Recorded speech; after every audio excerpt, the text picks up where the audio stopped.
It's true there is a Venezuelan gang called Tren de Aragua that has significantly increased its presence in the U.S. under Biden and Harris. So that's right. It does have a presence in Aurora, Colorado and elsewhere, and it has caused some problems in some apartment buildings. Walk in and tell them, get the hell out of your apartment. They took over complexes, and they have a radical left governor who's petrified. He doesn't want anything to do with it. He's afraid. He's chicken shit, okay? He's afraid. A lot of women that support Trump, especially women who have kids, families, and what's going on in Aurora. I'm a native of Colorado. It's happening, it's real, it's here. And our governor says it's not real. It's real. It's not in our imagination, it's happening. What is it that you're saying that's real? The gangs, all that kind of stuff. It's everywhere. It's in Aurora, it's throughout the suburbs. They're spreading. Isn't that the scary part? Insane. My son's a landscaper. I mean, he's had stuff stolen. They're stealing. The crime is outrageous. You call the police, they don't come. They don't come. It'll take 2 hours. Like, they don't come. Meanwhile, Aurora's Republican mayor, he has set the record straight. He has said Aurora is, quote, not a city overrun by Venezuelan gangs. The reality is that the concerns about Venezuelan gang activity have been grossly exaggerated. And these are his words. So why does Trump continue to exaggerate when the person who runs the city says otherwise? Well, there were at least 10 Venezuelan gang members who were arrested in Aurora, Colorado. The Denver Gazette reported that officials in the city, including the police department, knew that gangs from Venezuela were operating within apartment complexes, demanding rent, demanding fees from tenants, taking money, having guns, and didn't say anything about it for quite some time. It is not like it didn't happen. It did happen. And the truth of the matter is, over the course of time, since 2016, a majority of Americans support mass deportation. A majority of Americans want to reduce legal immigration. What Trump is saying, the fiery language he's using, is in agreement with most people on the issue of immigration. That's why he's trusting immigration far more than Kamala Harris. Boy, oh boy, oh boy, oh boy, oh boy. I told you guys that the rhetoric from the left, from the Democrat Party, is going to get more and more and more insane as we get closer to the election, because they are desperate to stop what seems like is going to happen at this point, right? Which is that Trump is going to win, okay? They know that Kamala Harris is losing. Her campaign is taking fast. And you know this because they've ratcheted up their rhetoric and their claims to a whole new level that we've never seen before. I mean, at this point, they're just making stuff up while pointing the finger at Trump for making stuff up. Although Trump is not making stuff up, right? Trump is actually out here saying things that are true, but yet the media is saying that it's false, although they have admitted that it is actually true. Like, for example, the most recent thing that the mainstream liberal media is accusing Trump of lying about is what's happening in Aurora, Colorado, where we covered this story about Venezuelan gangs taking over apartment complexes. They are rapidly taking over neighborhoods. They're committing crimes. They're here, right? And they have a strong presence in the United States, and it's growing, mainly because of Biden's and Kamala Harris's border policies, okay? And this is what the mainstream liberal media knows, and Trump is basically campaigning on the fact that because of the open border, you have these gangs coming into the country, and there are severe consequences. In honor of Jocelyn, Nungari, Lakin, Riley, beautiful Lakin, Rachel, Morin, and all of the others that are dead and or mortally wounded at the hands of migrants who should never have been allowed into our country, I'm announcing today that upon taking office, we will have an Operation Aurora at the federal level.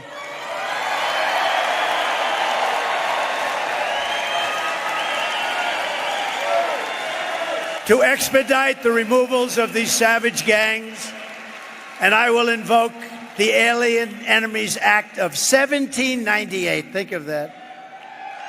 1798. This was put there. 1798. That's a long time ago, right? To target and dismantle every migrant criminal network operating on American soil. Who would have ever thought that a president or a future president would ever have to stand here and say such things. Who would think that that's even possible to have to do? So many things are changed in the last 4 years, but that's the state of our country now after Kamala and Joe Biden have just absolutely destroyed our country. Everybody knows that it is happening, but if you point out that it's happening, it's a form of hate and bigotry, okay, according to the media, and they're going to say, oh, no, that's not true, right? Even though we know it's true, they admitted that it's true, but what they go back and they do is they say, no, well, that actually wasn't true because it hurts Kamala Harris, okay? I mean, this is what they did when it comes to Kamala Harris being the so-called border czar, right? All the media reported at the time that Joe Biden appointed her to be the border czar, and she was in charge of the border. And then fast forward, as soon as Kamala Harris declares that she's running for president, now, oh, well, she wasn't border czar, right? It's misinformation to say that, right? So that's what's happening here, guys. Liberals are trying to rewrite history in front of our faces in order to help Kamala Harris, right? This is election interference that is happening from the media, and they're rewriting history to do so. Folks, there's just 24 days until Election Day, and Donald Trump can't stop lying on the campaign trail. But it's not his usual lies. He's lying about recovery and relief efforts from Hurricanes Milton and Helene. He's lying about migrant communities where Republican officials have rejected his accusations. And as our next guest, David Corn, writes, Trump is no longer running a political campaign.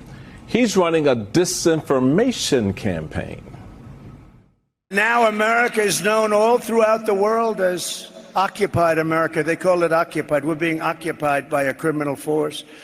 And we're an occupied state that refuses to let our great law enforcement professionals do the job that they so dearly want to do. He's trying to change how millions of Americans perceive reality. He wants to scare them. He puts up these false narratives time and time again, whether it's about the legal migrants of Haiti, whether it's about what's happening with FEMA, whether it's schools performing transition operations that don't happen, whether it's Democratic states executing babies after they're born, or when he says you can't cross the street without getting raped or mugged these days. And what he just said, everybody in the world talks about occupied America. You know what? Nobody in the world talks about occupied America. It's not a thing. But he keeps promoting these false narratives to create a meta-narrative that the country is a hellhole, it's imperiled by barbarians who tend to be people of color, and that this is actually orchestrated purposefully by Democrats, by Joe Biden and Kamala Harris, and that the only person who can save anyone is Donald Trump. So it's not just lying about specifics, it's lying to create this false reality. To the former president saying Aurora is not the same as it was a few months ago, that he will, quote, rescue it. I mean, does Aurora need to be rescued in your view? Well, I mean, it's not the same in that it's safer than it's ever been. Crime is down 31% over the last 2 years. Aurora is an incredible city. It's our third largest city, over 400,000 people. We have Stanley Marketplace. We have Cherry Creek State Park. It's a great place to live, to raise a family, and it's only gotten safer. So the Aurora he's talking about is one that the people of Colorado have never heard of. Well, and he's saying that he's going to have a federal program to expedite the removal of undocumented gang members if reelected. He says he's going to invoke the Alien Enemies Act of 1798, which I did some digging. It's actually only been used 3 times ever, all 3 times during times of war. You know, Trump is someone who takes something that has maybe a kernel of truth to it and sensationalizes it and turns it into what we've seen happen with Aurora. And I think a question that people have, though, is what can you as governor and authorities in Colorado do with federal law enforcement to help crack down on what is, not the issue that Trump is making it out to be, but is still an issue that we've seen happen at apartment complexes in Aurora, even if it's more isolated than it seems? So from the state perspective, I've, of course, met with ICE and the FBI, both of them at field offices in our state, Aurora, the mayor. Really, everybody has the same interest in getting rid of any criminal activity that occurs. And I think what Aurora faced was absentee landlords that let their buildings become dilapidated. They actually closed one and had garbage piled up in the alley. Again, unrelated to any of this crazy stuff they're talking about, but there were people living in unsanitary conditions, and it's my understanding that the building was closed. So again, this city that Donald Trump is talking about is not the city any of us know here. I was in Aurora this morning. I'm there all the time. It's a great city, great town, and as I said, crime's been down a lot over the last 2 years, and there could be a number of factors of that. Some people say that because immigrants are less likely to commit crimes, that the fact that there's more immigrants is one of the reasons the crime went down. I don't know if that's the reason. We've also invested in law enforcement, and we've in prosecuting auto theft, and that's one of the main categories of crime. The crime that's down about a third over the last 2 years. Yeah, so there you have it, right? More Democrat gaslighting, okay? In the sense that they will acknowledge what Trump is saying is true, but they'll say, well, he's exaggerating about it, right? It's not as big of a problem as he's making it out to be, okay? We shouldn't worry about these images and these reports that we've seen of illegals taking over apartment complexes with guns, right? Rifles. We shouldn't worry about that, okay? It's exaggerated, right? This is what they're saying. It's just so hilarious to see the media move in unison to try to say that Trump is lying about something that even they admit is true, right? It's funny how that works. But what you saw there on CNN and some of that segment on MSNBC pales in comparison to the clip I'm about to show you guys of the ultimate gaslighting coming from Democrats. And again, it shows you how desperate they are. And in this clip, I really have to prepare you guys for it. I have to give you a trigger warning, right? Because this is probably one of the most deranged things I've ever heard a Democrat say. And of course, it's coming from a black liberal woman, right? So no surprises here, okay, in regards to who it's coming from. But Jasmine Crotchet, okay, the congresswoman who is severely Trump deranged, she went on MSNBC and claimed that, hey, as Americans in these liberal cities, you shouldn't be worried about the illegals and the gangs that they're running. No. The real gangs you should be worried about are the white supremacist MAGA gangs. That is who the American people should be concerned about in these liberal cities committing criminal activities. Take a look. I'm going to tell you something. I actually agree with something that you actually used in your intro, something that Trump said. He said that we've got these cities and these towns that are being overrun by gangs and the crime out of control. I absolutely agree with that. And guess what? It's the MAGA gang. It is the white supremacists that have decided to descend upon places such as Springfield, Ohio. So I agree with him. I just disagree with who the problems are. The problems are him and his minions. The problems aren't the people that have come to make our economy stronger, the people that have actually been able to help to continue to make sure that we got out of the big hole that he put us in after COVID-19 with his ineptness. Like, yeah, I agree that there are problems in our communities, but usually it's some white supremacists on the other side, and he has yet to call them out. As it relates to him being a liar, I mean, that's just what it is. The problem is that we have people that are absolutely listening to him. Mm-hmm. And that is the scary part. Even those people that are in need in North Carolina or Georgia or Tennessee or whatever state, Florida, that they're in need, they literally are harming themselves because he does not have the ability to tell the truth about what it takes to get help. And he thinks is going to help him in the campaign. And at the end of the day, you cannot say that you're a leader when you're absolutely seeking to harm people. And that's who he is. Wow. Absolutely incredible. Absolutely incredible. This is what you call desperation, guys. They're literally just throwing things at the wall. They're just saying anything now. They just don't care. They're just going to say anything. So again, according to Jasmine Crotchet, she claims that no, it's not the illegal immigrant gangs that the American people need to worry about in these liberal cities that are taking. No. It's the MAGA gang, right? It's the white supremacists, right? The whites that she claims that Trump hasn't addressed, right? He hasn't denounced them or whatever, right? Which, you know, we all know that's not true. But regardless, again, it's just hilarious at this point. You just have to laugh at these people because they're just making things up while they are accusing Trump of making things up. Right? I love how the reality denying Democrats are accusing Trump of denying reality when that's all Democrats do. Okay? They deny the reality of everything they don't like. I mean, these are the same people who can't even recognize the reality of basic biology, but they want to accuse everybody else of denying reality when they're denying that what's happening in Aurora is actually happening. We know for a fact that it's happening, and they want to get mad because Trump is campaigning on it, that he's pointing it out. It's Joe Biden and Kamala Harris's fault. But this is not the only thing that she said recently that I think is worth pointing out in regards to showing you the desperation, because this woman is on Kamala Harris's campaign team, right? She's one of these people that are advising Kamala Harris, right? And this is what she had to say to black men in order to get black men to vote for Kamala Harris. Up to my black man, because y'all are getting a bad rap right now. I really don't believe as many of y'all are falling for that trap. But I also know that while the most solid voting bloc that we have is black women for Democrats, we know that right behind black women is black men. It ain't no other demographic that votes as strongly for the Democrats as black men. So let me just make sure I acknowledge that in the first place.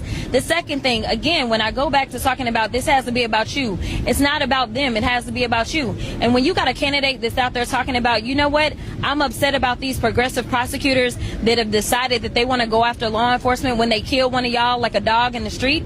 Listen, he's trying to give them criminal immunity because we finally have some prosecutors that we got elected that decided that our lives matter. And so I don't know how it is that you could ever justify voting for somebody that would be okay with them literally taking your lives, especially over $1,200, if that is your justification, especially since you need to holler at Auntie Nancy, because Nancy was the Speaker of the House and it was her legislation that she pushed forward with. All Trump did was slow down your checks by deciding that he wanted to put his name on it, because this was not give y'all that money. He didn't. And so in this opportunity, black men shouldn't have any questions. This black woman, a black woman has saved your life. In more ways than one, whether it's a grandma on her knees praying, whether it's your mama making sure that you had an after school program to go to so you wouldn't be doing the wrong thing, or whomever, a black woman has saved your life. So I'm not asking you for undying loyalty in this moment for somebody you might not connect with. What I'm asking you to get in step, because it's our job, as we keep saying, to make the future that we want to see, and we have to start somewhere. You can't complain until you feel like it's right for you to join in. You have to be the change that you see. Say big. Wow. So as a black man, we must fall in line behind Kamala Harris because a black woman saved our life, right? According to these people, okay? Basically, their argument is that, well, Kamala's black, so as a black man, you got to vote for her, right? Which, again, very debatable about Kamala Harris and her alleged blackness, okay? But this is what they're saying. And this is what you say when you don't have anything, right? When you don't have anything, you literally just make things up. Oh, it's the MAGA white supremacists that you need to worry about, not the illegal immigrants, right? Don't worry about them. Worry about the MAGA white supremacists in these liberal cities, right? They're the ones committing all the crimes. Amazing. Vote for Kamala Harris because she's black. A black woman took care of you. Yo, I'm telling you, man. I'm telling you. These people, it's just going to get the level of derangement that we're going to see over the next 3 or 4 weeks. It's going to be something we've never seen before in this country. Because the strategy here from the mainstream liberal media and Democrats clearly is, well, let's just say that everything that Trump says is a lie. Okay, if we don't like it, it's a lie. If he's using it against Kamala Harris and Tim Walz, doesn't matter if it's actually true. We're going to say it was a lie and gaslight the American people. And also, we're going to shame you if you don't vote for Kamala Harris. We're going to say that you're anti-black, you're turning against black women, you need to fall in line, you're racist, you're sexist, you're misogynist. That's what they're doing. The strategy here from the left is, hey, let's just shame and gaslight down the final stretch, because everything else that they've done just hasn't worked. So that's what it's come down to now, right? Shaming and gaslighting. And I'm sorry, I don't think that this is gonna work. I just don't. I just got a feeling that this is gonna backfire, right? That they're gonna make it worse for Kamala Harris, because you have people that are truly offended by this, right? People are offended by always being told that our reality isn't real and that we're the crazy ones, right? Because we're telling you that something is happening. We see it happening. We know it happening. And the media said, no, it's not happening because it helps Trump. And then also being told that, well, you're a bigot, okay, if you don't support the person that we want you to support. I think people are tired of it, man. I really do. And I think that this election is going to be a referendum on all of these things that we have experienced for the past 3 to 4 years. And the crazy part is that these people don't realize that you're just making it worse. You're making it worse. That's what's happening. So, hey, if they want to continue to say stuff like this, go for it. Be my guest. Let me know what you guys think. Make sure you like, comment, and subscribe. Most importantly, share a Black conservative perspective. Peace.